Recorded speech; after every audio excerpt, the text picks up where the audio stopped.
All right, folks, this is Crypto with James talking to you today about the good, the bad, and the ugly in the crypto market. Um, before I do, as always, I update the spreadsheet. The first 26 coins I spoke about on the channel, including the Udemy course that I did for Phantom, where I said it'd be the best investment in the year, currently up 238x. If you had bought all these coins, put $100 into all these coins when I released the videos, and was still holding those bags, you would be in profit for $40,000. Adding your $2,600 investment, you're sitting on $42,700. Held all of these at one point or another, closed positions on all of them in profit except Grin, and then reinvested all that money into new cryptos. If you want to see the cryptos, I'm going to check out Copy My Crypto. Link is in the description. I've built my portfolio to maximize gains during this bull cycle. My portfolio has consistently been outperforming the market week in and week out. My gains are immensely pleasing, and if you want to make these gains in anticipation of an inevitable bear cycle, then check it out. The bear cycle is going to come.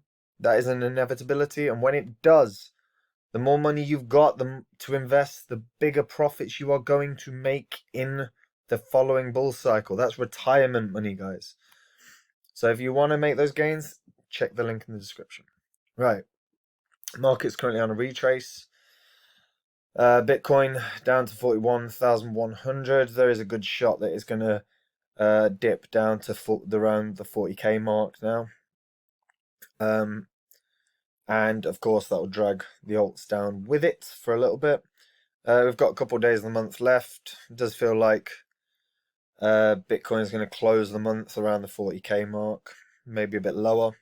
Still, 37k is still possible for Bitcoin. But all we can do is see how the market is going to play out over the coming 24 hours and react accordingly. Right. There's been a lot of news come out, particularly with regards to investments and adoption. So start off pretty bad news in terms of Dan Berkovitz joining the SEC as general counsel. Dan Berkovitz is not a big fan of decentralized finance. He doesn't like DeFi. He's made critical remarks about DeFi, or a collection of applications that enable users to deposit digital assets, earn returns, borrow and loan money using computer protocols that eliminate the need for financial intermediaries. Of course he doesn't like that. Why would we want to disrupt the institutions? In a June speech, he said a purely decentralized financial system that eliminates institutions like banks, brokers, and exchanges threatens to turn the US economy into a Hobbesian marketplace with each person looking out for themselves. As opposed to what we have now? Are they telling us that the banks aren't looking out for... Is he saying the banks aren't looking out for themselves? Can I remind him of the crash in 2008? Yeah. Because regulators can only enforce bans against money laundering and fraud and recover ill-gotten funds for consumers by holding intermediaries accountable. Gary Gensler obviously thrilled to once again work with Berkovitz on matters essential to our financial markets. It's not great having another Gollum-like, so Gensler-like figure in the SEC. It does seem that crypto is starting to rally some level of allies within the political sphere within the US. You know, we've seen senators come out and critique the way Gensler has approached the crypto markets. So hopefully the political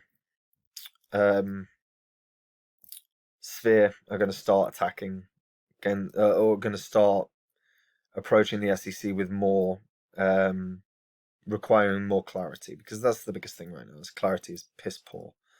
In other news, not great news again in terms of what we're seeing.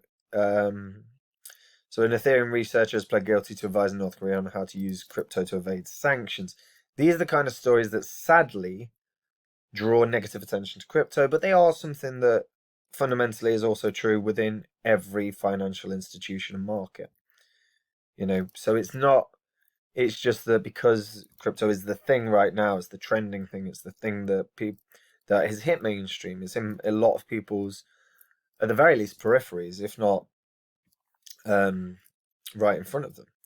And stories like this obviously bring some level of negative attention. Virgil Griffith has pled guilty to conspiracy to violate the International Emergency Economic Powers Act. He entered his plea in federal court today. So we'll see what kind of sentence he gets. He traveled to North Korea for the Pyongyang blockchain and cryptocurrency conference, where he gave a presentation on how blockchain tech and cryptocurrency could be used to skirt US sanctions and launder illicit funds. Apparently, he had sought permission from the US Department to attend the conference, but it was rejected. So yeah, you know, when you're seeing stories that are highlighting the negatives, never a good thing, but sort of fundamentally it's one guy. He's helping the country, but it's one guy. So, you know, you can take a lot of solace in the fact that that's the case. It's one guy. Now, this is quite an interesting one. So, Coinbase has enabled customers to deposit paychecks into crypto accounts.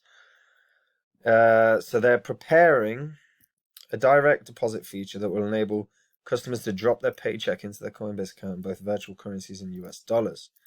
Set for launch in the next few weeks, but they'll be able to get paid in crypto or US dollars and choose any percentage of their paycheck to deposit. With direct deposit, customers can more easily access our crypto-first financial services and be ready for any trade or purchase. There's a positive to this, but it's very easy for people to end up overextending themselves. That does concern me in this kind of story. You don't want to see tons of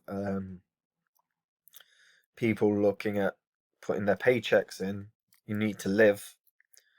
So hopefully people can, there can be some level of, I regret using the word regulation, but some level of regulation, some level of safeguarding for customers. You know, only put in have a max percentage that customers can deposit.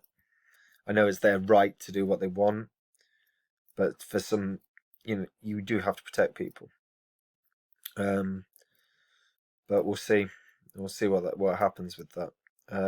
But there's positives and negatives there. I'm not sure how I feel about that. Now, in terms of adoption, some really interesting stuff. Europe has become the largest crypto economy, over $1 trillion in transactions. And DeFi has been the major catalyst for Europe's crypto economy. And large institutions have also upped their share. So it was released on Tuesday and found that so that's today, yeah. Found that the CNWE, Central, North and Western Europe region accounted for 25% of global crypto activity. That's a huge percentage. Between July and June of 2021. The region witnessed a sharp uptick in transaction volume across all crypto subcategories, especially DeFi. So Europe has also become a hotbed for institutional investing. Transactions have gone up from 46.3 billion, have gone up to 46.3 billion in June 2021, compared with just 1.4 billion in July of 2020. And the UK is the single largest crypto economy in the region at $170 billion worth of transactions. It's nearly 50% of the value was sent via DeFi protocols. UK's growth is driven mostly by growing institutional investment. Although you don't hear about the institutions within the UK that keep doing it. I would wager they were banks. I would wager Central Bank, Bank of England, probably have a decent foothold there. And that is very, very interesting. The fact that we are seeing that much in terms of purchasing from Europe and the UK. And in terms of the emerging markets and the crypto adoption index, Vietnam, India, and Pakistan are the leading countries for adoption based on on-chain value received, retail transactions, and peer-to-peer exchange trade volume. This is quite interesting stuff. It's not surprising that we're seeing a larger growth in countries that have a bigger struggle in terms of their own fiat currency. Vietnam have been rife with crypto scams, so they are now starting to have a bit more of an oversight in terms of what crypto is being offered within Vietnam. So hopefully that will reduce that. And in the final bit of news, Revolut are launching a crypto token. So Revolut is a massive company. It's based out of the UK. They're waiting on regulators, but the company itself has a $33 billion valuation. They offer cryptocurrency buying as part of its service. They're looking to launch their own cryptographic token. Now, with Revolut getting in on this, that's fairly big news. Again, it's another opportunity for, it's another avenue where institutions are starting to really push. Revolut has 16 million customers worldwide, and it sees over 150 million transactions per month. And they're an enthusiastic supporter of crypto, and they offer exposure to about 50 tokens or over 50 tokens. So now, in the last year, Visa, MasterCard, Robinhood, PayPal, Revolut, major companies or institutions, huge reach, all pushing more and more and more to participate or incorporate crypto. And the Revolut obviously looking to capitalize by having their own token, so we'll see what their potential offer is within that token. They are waiting on UK regulation, so we'll see. The FCA have been pretty anti-crypto lately, so we'll see how that plays out. But their token launch plans were focused on Europe and other locations outside the US for the time being. But that would be big news. Again, we are looking at huge embrace of crypto, a huge level of adoption that has occurred over the past 12 months. More than anything, in the last 12 months, we've seen massive waves of incoming money. And not just that, cryptos that are being picked up to help countries and continents. Africa is working, the whole continent of Africa is working with cryptos like Stellar and Cardano. We've got CBDCs starting to be launched on blockchains like Stellar, like XRP. We've got major banks within the US that are starting to add their own patents to use blockchain tech, again, like XRP. We've got DeFi being used up by nearly 50% of the total volume done in the UK, and their institutional money. So adoption is just increasing more and more and more. We're still crypto's still in its infancy. So it's it bodes very well for the future. And 5 years down the line, when we're at the following bull cycle, obviously this one hasn't ended, and there's still a few months at least left. But the next bull cycle, the amount of countries that are going to be entrenched in crypto is going to be staggering. It's probably going to be more countries than there are not. So really bodes well. Adoption is really starting to push on very, very well within crypto, and it's exciting times. Anyway, that's it. That's your crypto news. Hope you're all keeping well.